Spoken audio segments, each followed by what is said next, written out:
Hey, it's Hump Day. Thomas Miller on the Fun Astrology Podcast. Thank you so much for listening today. Really appreciate you being here. And we're going to talk today about Venus and the south node of the moon, because they conjoin at 12:16 this afternoon in the sign of Libra. And of course, that puts Venus opposite the north node, which is in Aries. Whenever we do readings, people generally want to know what their nodal axis is all about, because it really is, to me, the astrological answer to why we're on this crazy planet anyway.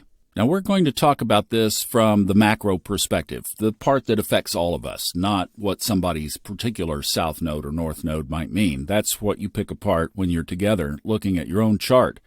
But Venus, let's stop there for a second. What is Venus all about? I know you're screaming out, love, Thomas, love. It sure is. The love planet. It also is attached to money in astrology. Venus equals money, particularly the sign of Taurus. It's about sensuality. It's about everything beautiful. It's about desire. We desire beautiful things in our life. We desire an intimate, loving relationship. Venus, then, is our core heart's desires, sometimes often broken. Every coin has two sides. Venus wants harmony and balance. It wants ease and grace. It wants a soft touch. In Taurus, it wants stability, wants to ground. In the earth sign of Taurus, it wants to ground to the earth.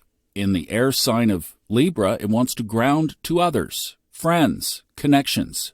Now, this south node of the moon that it's conjoining today is in the early signs for it in Libra. It will be in Libra, and the north node will be in Aries all the way through next year until basically the very beginning of 2025. We've talked about this symbolism. In Libra, it has a tendency for the macro, for all of us. What we are all feeling right now might be the tendency to give up a little bit too much of ourselves, to not speak up for us. That's Libra, the peacemaker, gone amok, the south node. The karmic debris field is kind of the way I like to look at it, is the south node in our natal chart brings forward those things that were incomplete in the past so that we can experience them and work on them in this incarnation. For the mundane, it tends to be the shadow side of the symbol. So here's this idealistic desire for beauty, the very symbolism of Libra and Venus epitomized. But the south node can spin it out. So what does that turn into? You already know for you. You've experienced it. You get walked on, taken advantage of. You give up too much. You don't get a good deal. Somebody takes advantage of you. The rules of the game change. You're not honored for the sake of the other person. North node in Aries. That giving up too much of yourself or cutting a bad deal can be intense, even conflicting. This is an aspect that certainly can challenge relationships, because if you wake up to this, then you say, whoa, I really have lost myself in here. Then you try to claim it back. The other side is in war. Can definitely be difficult.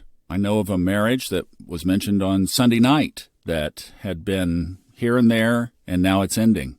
Venus takes 225 days to orbit the sun, so that's 0.6 years, basically. So it hits the south node twice, today being the first of the two, and it will hit the north node once during this Libra-Aries axis of the nodes of the moon. So what do we do about it? Well, that's the north node. It's in Aries. That's a sign that says, I'm willing to fight for what is mine. I'm willing to fight to stay alive if it's a war symbolism. But in just personal relationships and how we really use this for our highest timeline is to say, I'm not a doormat. I'm going to stand for myself. That doesn't mean that I'm going to get conflicting or combative. But I'm going to say no to some deals, say no to a few requests that come through that don't fit my highest timeline. It's somebody else's agenda. What somebody concocts for me. Thank you very much for sharing. But no, thank you. I'll pass. And then if there's a reaction, I was having this great conversation with somebody the other day about this. If somebody responds that way, if especially they respond in a real low level of energy like anger or cold shoulder, stop talking to you, the passive-aggressive thing, if they're a friend, do you really want that in your life? So what was the quality of that friendship really? See, this is now facing the truth. This is how you can use this South Node aspect. I mean, in a very powerful way. Go through your life and look at where you need to take a stand for you. Then game plan, like we talk about. Watch the film, practice, rehearse it in your mind, getting ready for the encounter. Have a plan, have a strategy. And then if there's a big negative reaction about you standing up for you, then you get to make a decision. Now, if it's your mother or your dad or someone, you have to then obviously work around the family parameters. But you can use boundaries. Under this aspect, you can absolutely stretch the limits a little bit.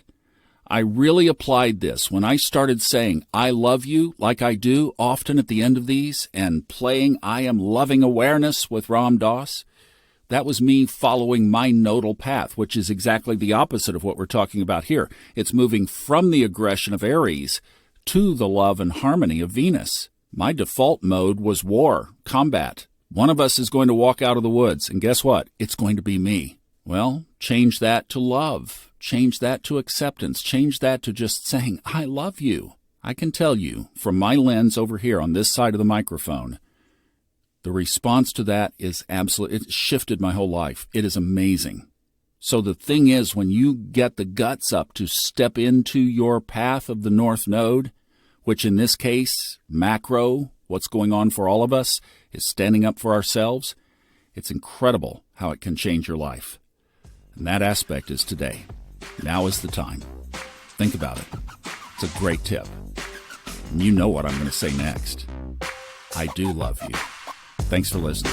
See you tomorrow.